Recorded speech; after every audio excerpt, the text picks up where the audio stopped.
Okay, this question is from King Onyx III. What I'm hearing and what I'm reading is that despite playing for a couple years, you have three main concerns. First, you stated that you not only that you suck, but that you're trash. That's how you feel. The first part says that you're dribbling. You can't effectively take opponents on. That's the first section. The second section is that you're feeling like Harry Potter, because no one wants to pass you the ball. You say you feel like Harry Potter with an invisibility cloak on, right? So you're invisible on the field because you think that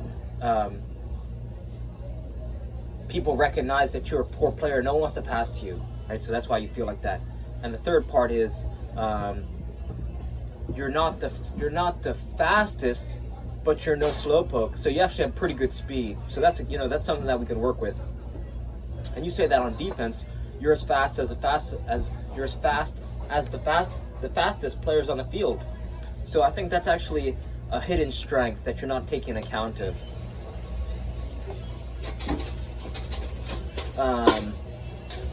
Right. So let's first address. Let's take a step back.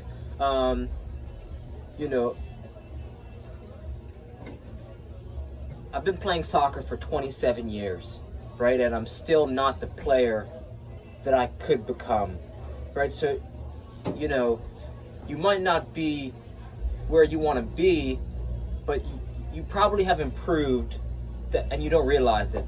So, you want to start to embrace the process, right? Not just about the performing, but kind of the preparation to perform, like the play involved before the play, right? Think about even a theater production, right? Like there's the rehearsals and there's the dynamics of, working with your colleagues and the people who you perform the play with, and you practice, and, you go out to eat afterwards, like, you share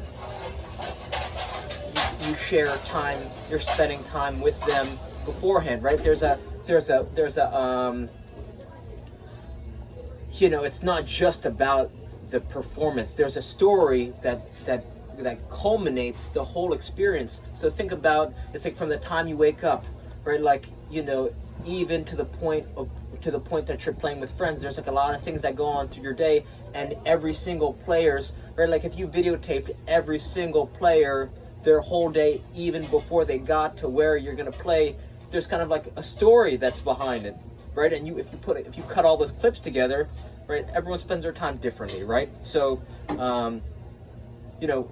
one thing that we could start to do is training super smart, right? Because if you start to train super smart and super effectively, you're going to energize yourself, because instead of wasting time doing things that might make you worse or drain your energy, right, we're going to do a few things, right? I want to focus on 3 things specifically that I think are going to take your game. If not take it to the next level, then make your play effortless and have you enjoying playing more, and you're going to feel like Harry Potter who's riding that broomstick, right, scoring those ducats. So grabbing that golden snitch. So you want to here's what you want to do.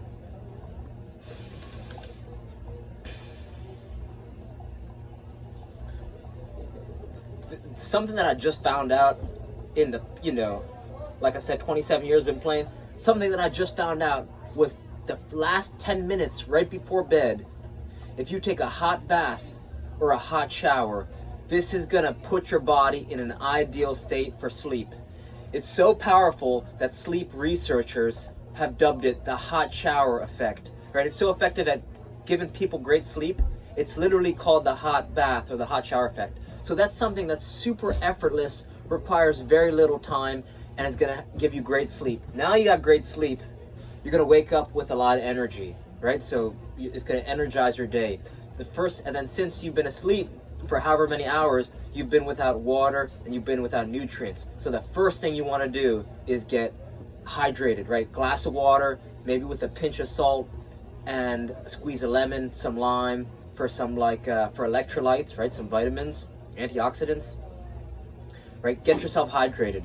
Then I challenge you to start taking a 2-minute cold shower. So it goes hydrate, 2-minute cold shower, right? Bump your favorite music if noise permits, right? If you're not going to wake anyone, put on your a song that gets you energized. Take a 2-minute cold shower, or you could start with a regular shower and then slowly transition to cold showers. And what this is going to do, it's going to change your physiology. It improves your breathing, it improves your endurance, improves your recovery. It's just going to electrify you. So it's going to even, now you're waking up great sleep because you just had great sleep, and then this is going to multiply that. So you're going to ride that lightning even higher, right? So your energy is going to skyrocket. The next thing that's super important, sunlight in your eyes. You want to go for a 5 to 10 minute walk. Ideally 15-minute walk. If you got a dog, that's ideal, take him for a walk. Or take your ball for a walk, right? Go for a dribble. 5 minutes, 10 minutes, get your light outside, right? Because what this does is it starts a timer in your brain that you see sunlight, and that's again going to encourage great sleep, right? So I'm talking about some very fundamental human things, and once we address those, then we can move on to the training. Because if you don't build yourself a great foundation, a pyramid is only as tall as its base. So we really want to thicken and build a thick foundation that you can start to develop some soccer skills and drills on top of. Okay, so it's 10-minute shower before bed, hot shower or a hot bath leads to great sleep. Then it's hydrate, pinch of salt, squeeze a lemon.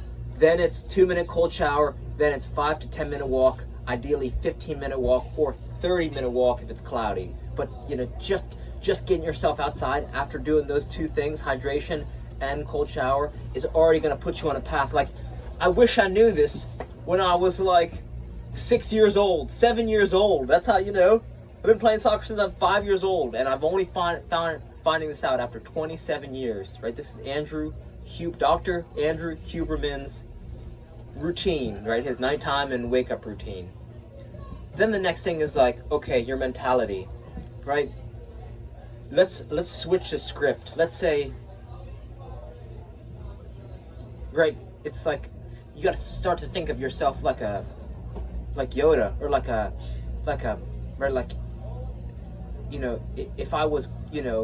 if I was Cristiano, how would I train? Or if I was Messi, how would I train? Or what's one thing I could do to get a little bit better tomorrow? Right? You kind of have to start phrasing it instead of, I suck and I'm shit and my game's trash and I play like shit, so I feel like shit. It's okay. You got to start to develop a curiosity about, okay, I'm going to test out this training this week and let's see how my play is. I'm going to test out, so you want to start to become curious into your training process, what things are working, what things doesn't work. Do I feel more confident when I do these things? Do I like these drills? Do I like these training tools? You're going to start asking better questions. When you ask better questions, you get better answers and better results. So I think you should shift your mindset. Tony Robbins, he used to say these incantations. He would repeat over and over. This is when he was homeless, living in a janitor's closet. He would say over and over, he'd say, I am unstoppable for hours. So then he'd wake up in the morning, and then he had this swell of energy and this powerful force that he felt confident and aware that he could do anything that he set his mind to. So don't let your brain lie to you. If you want to start to become one of the best players, right, you could become just a few minutes of smart training a day, and a little bit of training every day will add up. And you can completely change the way you look at yourself 3 months from now, 6 months from now, right? 1 year from now, you won't even recognize yourself with a little bit of smart training. Let's talk about 3 tools. The first thing that will really help is a size 1 ball to improve your dribbling.